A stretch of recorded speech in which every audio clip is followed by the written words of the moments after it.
Sisemanzini la. Umfula ohambayo lo. Uyahamba lo mfula uyawuzwa ukuthi uyakhala la. Into oyenzayo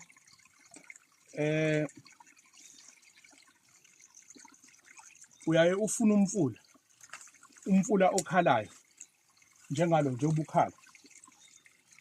Yabo? Nje ubukhala.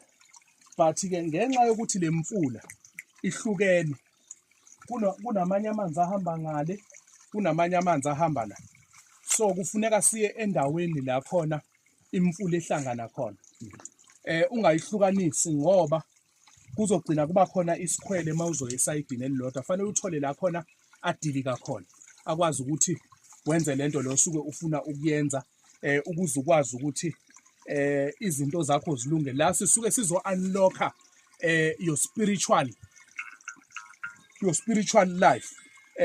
Ukuthi ukwazi ukuthi izinto zakho ziqhubeke empilweni zihlangane ngendlela ukwazi ukuthi yonke into uyenze kahle. Siyabonga.